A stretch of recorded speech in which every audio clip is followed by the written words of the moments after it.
A todos, em nome de Jesus. Para nós é motivo de alegria estarmos uma vez mais na casa do Senhor para adorar o santo nome de Jesus. Vamos abrir a nossa Bíblia na carta de Paulo aos Romanos, capítulo 3, a partir do versículo 9.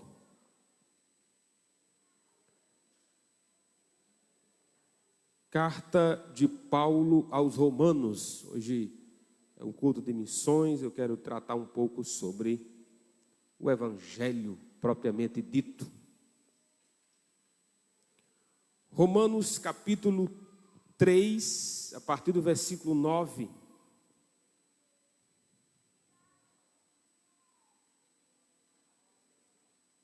Diz assim a palavra de Deus, Romanos 3 e 9. Os que desejarem podem permanecer com a sua Bíblia aberta. Que se conclui, temos nós qualquer vantagem? Não, de forma nenhuma, pois já temos demonstrado que todos, tanto judeus como gregos, estão debaixo do pecado. Como está escrito, não há justo nenhum sequer, não há quem entenda, não há quem busque a Deus. Todos se extraviaram, a uma se fizeram inúteis. Não há quem faça o bem, não há um sequer. A garganta deles é sepulcro aberto, com a língua urdem engano. Veneno de víbora está nos seus lábios. A boca eles a têm cheia de maldição e de amargura. São os seus pés velozes para derramar sangue. Nos seus caminhos há destruição e miséria. Desconheceram o caminho da paz. Não há temor de Deus diante de seus olhos. Ora, sabemos que tudo o que a lei diz aos que vivem na lei, o diz, para que se cale toda a boca e todo mundo seja culpável perante Deus. Visto que ninguém será justificado diante dele por obras da lei, em razão que pela lei vem o pleno conhecimento do pecado. Mas agora, sem lei, se manifestou a justiça de Deus, testemunhada pela lei e pelos profetas, justiça de Deus mediante a fé em Jesus Cristo, para todos e sobre todos os que creem, porque não há distinção, pois todos pecaram e carecem da glória de Deus, sendo justificados gratuitamente por sua graça, mediante a redenção que há em Cristo. Glória a Deus. Oremos ao Senhor. Querido Deus, Pai Todo-Poderoso, diante da Tua presença, Deus maravilhoso, nos encontramos, Senhor da glória, e pedimos mais uma vez, Senhor, que a graça do Senhor seja manifesta neste lugar, meu Deus querido, sobre cada coração. Pai, que o Teu servo, ó Deus querido, que estará a ministrar a Tua palavra, Senhor, esteja debaixo da orientação do Teu Espírito Santo, ó Deus amado, que a boca do mesmo, ó Deus da glória, seja, ó Senhor da glória, canal de bênção neste lugar, Senhor, para que todos quanto, ó Pai da glória, estão a ouvir este serviço de som, ó Pai querido, seja, ó Deus amado, pela internet, ó Senhor, ou os que estão aqui presentes, meu Senhor da glória, neste momento, ó Senhor, ou Senhor da glória, em dias vindouros, ó Pai, da qual ficará esta palavra registrada, Senhor, na internet, Senhor, ó Deus querido, seja, ó Deus amado, a Tua palavra profética a cada coração, Senhor, necessitado, ó Deus amado, em o nome de Jesus Cristo, nós oramos, Senhor, crendo, ó Deus querido, que esta palavra, Senhor, transformará vidas, Senhor, restaurar corações, ó Deus amado, falará de forma tremenda, ó Senhor, a cada vida, ó Pai, em nome de Jesus, nós intercedemos pelo Teu servo, Senhor, que ministrará a palavra, e todos quanto a ouvirão, Senhor, sejam abençoados no nome de Jesus, amém, Senhor, amém, ó Deus, amém. Podem se assentar em nome de Jesus. Meus irmãos, hoje estamos trabalhando missões regional, que tem como objetivo recolhermos uma oferta para ajudar missões. e tenho como propósito também tratar um pouco sobre o assunto missões, nosso dever de anunciar o Evangelho de Jesus. Lembrando que missões é um dever, é uma ordem que recebemos da parte de Cristo: ide por todo o mundo e pregai o Evangelho. Então nós, infelizmente, o advento da internet, infelizmente ou felizmente, né? Você conhece de tudo um pouco. Hoje os limites para que os irmãos ouçam outros pregadores, outras mensagens, aí eu vou usar um jargão, é brasileiro mesmo, o céu é o limite. Você pode ouvir de tudo na sua casa, no cômodo da sua casa, você escuta de tudo. E, infelizmente, você também escuta veneno, você também pode ser afetado por heresias, e sem dúvida a gente pode sim machucar ou macular a nossa comunhão que temos para com Deus. Porque a internet, ela é uma terra, ela não é uma terra sem lei. Claro que existem leis. Se eu difamar alguém na internet, eu posso ser punido por isso ao vigor da lei. Mas no que diz respeito à heresia, não existe um fiscal de heresia na internet. Não existe uma lei nacional para que diga o que é ou não um herege ou alguém que distorce o Evangelho de Jesus. Não há isso. Nosso padrão, a nossa regra são as Escrituras, é a palavra de Deus que nos protege de uma deturpação do verdadeiro Evangelho, do dever que temos de anunciar a palavra de Deus. Então, ficando nas Escrituras, não ficando nem aquém, nem além dela, mas nas Escrituras, nós nos protegemos, irmãos, de nós não misturar ou nós de deturparmos a verdadeira missão, o verdadeiro Evangelho. Por mais que sejam oferecidos coisas da terra, quanto a vir para Jesus Cristo, se tornar um discípulo de Jesus, oferece tudo um pouco. Mas o que nós temos a oferecer como palavra de Deus, como o Evangelho de Jesus, oferece ao homem as maiores bênçãos que você pode ter, infinitamente maior do que nós podemos pensar, do que nós podemos imaginar, que é a salvação da nossa alma, que é o perdão dos nossos pecados. Como foi lido na leitura devocional, Jesus Cristo disse assim: se alegrem, porque o nome de vocês está escrito no livro da vida. Então nós temos motivos para ser um povo alegres em saber que o nosso nome está escrito no livro da vida. Mas antes de dizer que o Evangelho é notícia boa, são coisas boas sem dúvida, mas existe um caminho a ser percorrido para que a gente entenda por que a notícia boa, faz sentido trazer a notícia boa agora, porque a nossa situação realmente era deplorável. Se você puder deixar a sua Bíblia aberta, vejamos como Deus resolveu o problema do homem, já que estamos afastados da sua presença, mortos em nossos delitos e pecados, mas Deus trouxe uma solução frente a esse grave problema. Se você está com a sua Bíblia aberta, vejamos, um grave problema nos é apresentado, problema, tragédia, o adjetivo ruim que você tiver, pode colocar aí que é no pecado mesmo. A partir do versículo 9, Paulo apresenta como estava o ser humano, como se encontrava o homem quando se rebelou contra Deus. O caráter do homem, ele foi afetado. Repetindo aqui a passagem do versículo 9, diz assim, que se conclui: temos nós qualquer vantagem em relação aos judeus? Não, de forma nenhuma, pois já temos demonstrado que todos, tanto judeus como gregos, estão debaixo do pecado.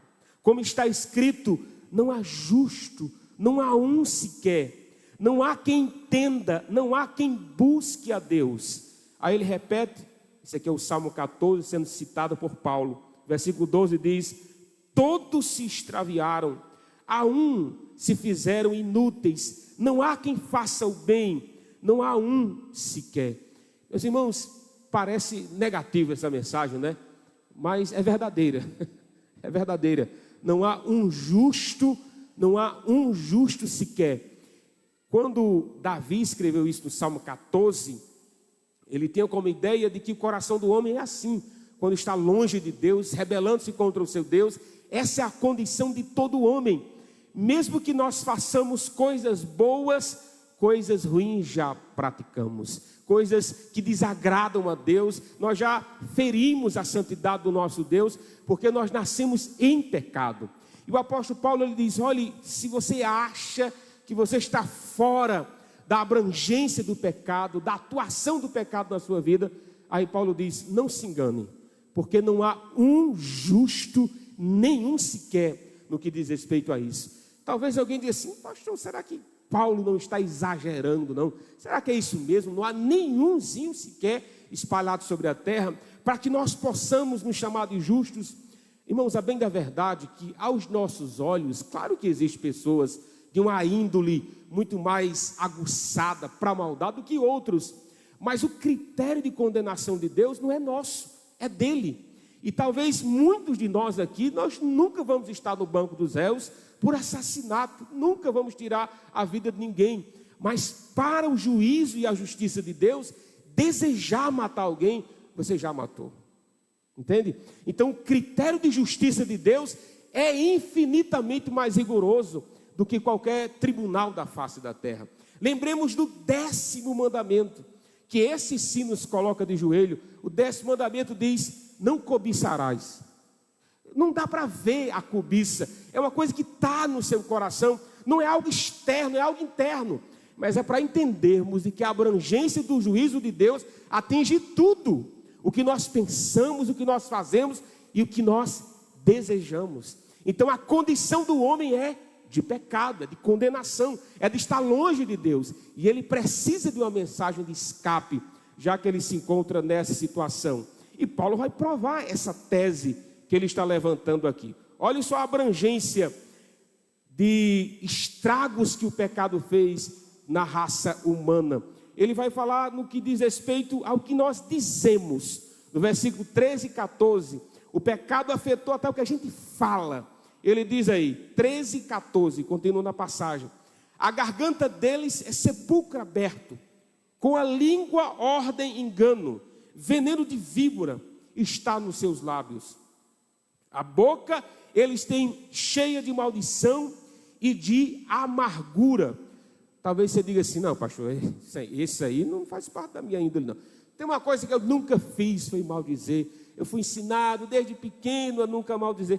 Será que nós passamos desse critério de não maldizer?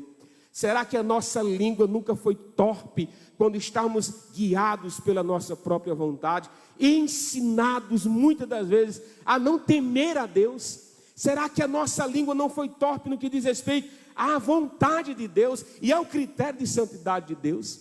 O que Paulo, meus irmãos, está rogando aqui para os seus leitores é que nós pecamos em nosso falar. Talvez o nosso português seja polido. Eu vi até uma estatística quanto a isso, né? 95% dos brasileiros falam errado o português. E eu estou nesses 95, viu? Também não se preocupe não. Aqui é para o modo de onde, para o modo de quê, subir para cima, descer para baixo. Então todos nós, daqui a pouco a gente peca quanto a Deus, no que diz respeito à forma como você fala, a intenção do que você fala. É interessante, né? A intenção que eu falo pode muito bem não estar pecando contra Deus. Mas eu falei bonito, rapaz. Mas o que é hipocrisia, irmãos? Hipocrisia é falar o que é certo com a intenção errada. É fazer o que é certo com a intenção errada. Então a hipocrisia, você pode até passar no critério da língua portuguesa, do que é um homem moral naquilo que diz. Mas no critério de Deus, nós podemos ser taxados pela hipocrisia, no que diz respeito ao homem que está longe da vontade de Deus. Aí Paulo diz, não é só o que a gente fala não, o que faz, ou o que fazíamos. No versículo 15 em diante ele diz: não são os seus pés velozes para derramar sangue? Nos seus caminhos há destruição e miséria. E no 17 ele conclui: desconhecem o caminho da paz. Esse é um homem perverso, já pensou? Ele já amanhece com predisposição de fazer o mal. Lembrando, meus irmãos, que as leis civis, elas existem para barrar pessoas assim, né? Já está maquinando o que é mal. Mas a lei suprema de Deus, ela também nos acusa quanto a isso. Não que você se levante para fazer o mal, mas às vezes você nem se levantou e peca. É interessante, meus irmãos, que a inércia nas Escrituras também é pecado. O apóstolo Tiago nos diz: se você sabe que deve fazer o bem e não faz, nisso peca. Como é? Não fazer nada é pecado. É, meu irmão, não fazer nada é pecado também. Quer dizer, você tem a oportunidade de fazer o bem e não faz, está pecando. Aí vem, então isso nos encurrala. Meu amigo, se o que eu penso, se o que eu falo, se o que eu desejo é um pecado e, consequentemente, acende a ira de Deus para conosco, o que nos resta? Ainda no versículo 18, aí claro que aqui está a raiz de todos os males. Aqui é a conclusão de Paulo em relação à pecaminosidade humana. Ele diz no versículo 18: não há temor de Deus diante de seus olhos. Paulo falou sobre a boca, Paulo falou sobre o pensamento, os seus pés. Agora Paulo fala sobre a visão. O que esse homem vê? Aí Paulo diz: ele não tem temor de Deus. Você acha que tem, meus irmãos? Claro que não. Eu me lembro de Isaac. O irmão Isaac está aqui, Isaac já, um homem. Isaac na época tinha uns 4 a 5 anos de idade, quando eu estava dirigindo a congregação de Melancias. Aí o evangelista Reginaldo começou a brincar com Isaac. Brincar não, começou a mentir. A palavra é essa. Eu estava querendo polir pecado, mas não dá certo não. Aí eu não sei qual era a brincadeira, eu sei que Reginaldo estava mentindo. Aí Isaac olhou para Reginaldo e falou assim, Isaac disse: Reginaldo, não minta que Jesus castiga, viu? Isaac tinha 5 anos. Alguém ensinou isso a ele, né? Ou o pai ou a mãe ensinou. Mas o que eu achei interessante foi a pureza dele quanto criança: não minta porque Jesus castiga. E a pecaminosidade de um cabra-rei, que era Reginaldo, e eu lá do lado sem fazer nada, né? Então, assim, meu amigo, se ensinar desde criança o temor a Deus, vai, não é? Vai, você sabe que está indo contra Deus, desobedecendo a palavra de Deus. Mas Paulo está dizendo que quando falta temor, o que vier no seu coração você faz. Porque você não tem temor a Deus, o ser supremo, meus irmãos, o criador do universo, o sustentador de tudo isso, o máximo em relação à santidade. Se nós não tememos a Ele, o que vier no seu coração você faz, você executa, porque você não teme o juiz maior. Então a situação do homem é essa, mas Paulo faz algo que aí fica pior. Como é? O negócio está ruim, fica pior? Fica pior. É aqueles que tentam correr para a lei de Deus, tentam se safar de algum jeito. Então, eu vou ser justo, eu vou tentar mudar o quadro que está no meu coração, é situação de pecaminosidade, eu vou sair dessa. Aí corre para a lei. Aí quando corre para a lei é pior a situação. E Paulo vai dizer por quê. Isso sim, meus irmãos, é um cenário de humilhação. Versículo 19, Paulo vai explicar por que a lei, ela nos humilha. Ele diz aí: ora, sabemos que tudo o que há na lei diz, aos que vivem na lei o diz, para que se cale toda boca.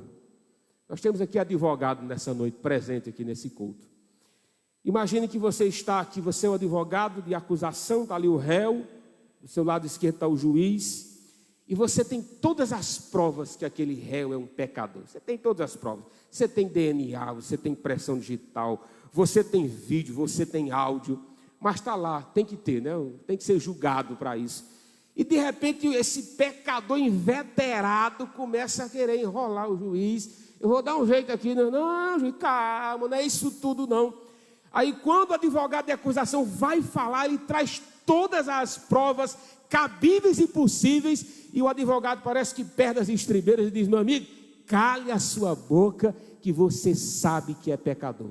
É isso que faz a lei de Deus. A lei de Deus, meus irmãos, ela nos cala. Quando você tenta se justificar diante do reto juiz, a lei ela não foi dada para nos salvar. Ela é impotente quanto a isso. Ela nos humilha. A lei diz: não matarás. Você diz: eu não matei. Mas você já desejou matar alguém? Rapaz, já desejei. A lei diz: não dirás falso testemunho. Pastor, mas eu nunca disse falso testemunho em um tribunal. Mas você já mentiu. Então a lei nos cala quanto à mentira, quanto à cobiça, quanto ao adultério. A situação do homem é essa. Por isso que a lei tem poder para dizer: cale-se. Cale-se. Não há justiça em nós sozinhos em relação a você e Deus em um tribunal, e a lei continua nos humilhando. Paulo diz: e todo mundo seja culpável perante Deus. A situação é essa. A lei foi dada para nos humilhar. A lei nos manda calar-nos, porque nós quebramos a lei, é claro. Não conseguimos obedecer. O texto diz que o juiz é justo, a sentença é essa. Ainda no versículo 20, o Paulo diz: visto que ninguém seja justificado diante dele por obras da lei, em razão de que pela lei vemos o pleno conhecimento do pecado. Não dá, meu amigo, para se justificar diante de Deus pela lei. Diante de Deus, não dá. Pastor, mas não vai ter uma balança? Essa é uma crença até egípcia, né? Hoje é quase que universal. Não vai ter uma balança, não. De que de um lado direito estão as minhas boas obras e do lado esquerdo estão as minhas más obras. Aí Deus vai olhar assim como um reto juiz. Deixa eu ver aqui qual é que está pesando mais aqui. Se são as boas, se são as ruins. Se for só as boas, aí você tem direito ao céu. Não, meu filho, deixa eu explicar para você. A sua balança está torada no meio. Só tem um lado chamado pecado, o outro não tem não. Porque até as coisas boas que fazemos é a graça de Deus agindo em nós. Porque sem Deus nós não podemos fazer nada de bom.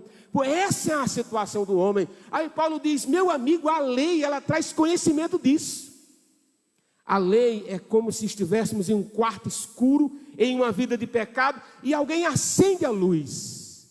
Só vai mostrar o pecado que temos. É uma radiografia, é um raio-x. Ela mostra-nos por dentro como estamos diante desse Deus. Então, nessa sentença de pecado, nessa sentença de culpa irremediável, não dá para sair dessa. Como é que Deus resolve então o problema da humanidade? Paulo vai dizer como foi que Deus resolveu, com 4 verdades aqui que trazem alívio e alento para o meu e o seu coração. Primeiro, está aí no versículo 21, o alento que vem de Deus: mas agora, sem lei, se manifestou a justiça de Deus, testemunhada pela lei e pelos profetas. Meus irmãos, a justiça não foi da terra até chegar onde Deus está, não. Foi o próprio Deus que do céu trouxe a justiça para ser aplicada em nós. Se a saída fosse nossa, se a iniciativa fosse nossa de buscar a Deus, nós nunca buscaríamos, porque estávamos mortos em nossos delitos e pecados. Aquilo que desejávamos, que pensávamos, não havia pureza quanto a isso. Aí Paulo diz: mas Deus providenciou a justiça. A justiça precisava ser sanada. Se alguém tirasse a vida de nossa família e recebêssemos da justiça uma autorização para caçar o assassino da nossa família, você ia caçar com todas as suas forças e afinco. Quando você pegasse o indivíduo, você levaria diante do tribunal. Aí o juiz olha para o assassino e diz: olha, eu sou tão misericordioso e bondoso. Ô, assassino, vá-se embora. Qual é a sensação que você teria frente a um juiz desse, né? Espera aí, juiz, que agora vai ter outro assassino. Esse que você sobrou e eu, agora eu vou resolver com o senhor. Há dentro de nós uma sede de justiça, quando existe uma impunidade, uma falha e não existe correção. Essa sede de justiça, ela veio de Deus. Foi Deus que colocou em nós o senso do que é certo e do que é errado. E foi Deus que mandou Jesus Cristo resolver o problema que nós não podíamos resolver.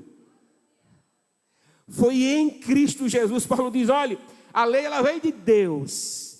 Versículo 22, ele diz: justiça de Deus mediante a fé em Jesus Cristo, para todos e sobre todos os que creem, porque não há distinção. Meus irmãos, se fosse para pagar nossa salvação, se fosse para pagar em quê? Em dinheiro? Deus é dono da prata e do ouro. Tudo que tem nesse mundo é dele. Você pagar com o quê? Porque se o que tem aqui já é dele. Não, pastor, vamos pagar com as boas obras. As nossas boas obras para Deus é como trapo de imundície. Não dá para pagar, nem com boas obras, nem com dinheiro. Como é que se paga então a justiça de Deus? Paulo diz: Jesus Cristo foi o pagamento dessa justiça. A morte dele na cruz do Calvário era a ira de Deus querendo sanar o débito que tínhamos para com ele mesmo. Então, quando Cristo veio, morre na cruz, é uma justiça sendo paga. Foi o homem justo se tornando injusto para justificar pecadores. E esses pecadores somos nós. Irmãos, isso é a graça de Deus. Isso é a graça de Deus. É saber que nós vamos para um céu do qual nós não compramos, não merecíamos, mas você pode ir quando você crê em Jesus de todo o seu coração. Você não confia em si mesmo, mas foi no que alguém fez por você. Isso é fazer missões. Isso é pregar o evangelho. É apresentar a situação do homem, mas não deixar lá perdido, cego, não. É dizer, tem saída, tem salvação. Alguém providenciou um escape para essa situação. E o escape foi Jesus. Paulo ainda sentencia-nos dizendo, porque todos pecaram e carecem da glória de Deus. Poxa, será que eu me encaixo nessa salvação? Todos pecaram. Todos carecem da glória de Deus. Todos necessitam de perdão, de redenção. Então fazer missões é dizer ao mundo de que há saída para eles em Jesus Cristo. E ele conclui no versículo 24, ele diz, sendo justificados gratuitamente por sua graça, mediante a redenção que há em Cristo Jesus. Que maravilha. Meus irmãos, só é possível cantarmos para Deus, sermos aceitos por Deus, porque Jesus Cristo veio. Meus irmãos, sem Jesus não dá, entende? Ele é a propiciação pelos nossos pecados. A ira que estava destinada a nós, ele bebeu todo o cálice da ira. Por isso que um cristão, meus irmãos, com medo do inferno, é uma contradição em termos, não é? É uma contradição.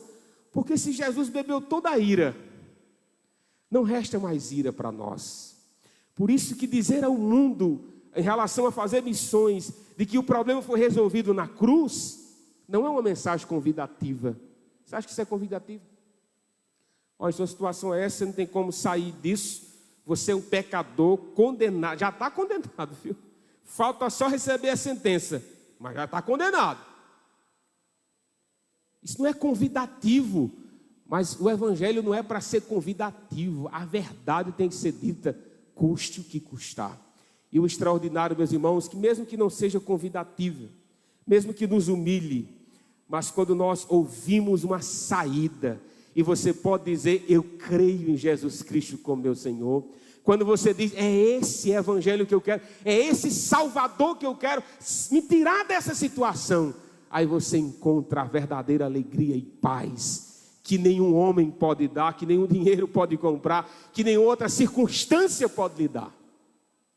Fazer missões é dizer ao mundo de que tem salvação para ele. Fazer missões é trazer notícias boas como essa que anunciamos, mas só faz sentido dizer notícias boas se dizermos a real situação do mundo. Está perdido, está condenado, mas tem saída, tem salvação. Aqui eu agradeço a Deus a minha oportunidade, em nome de Jesus. Amém.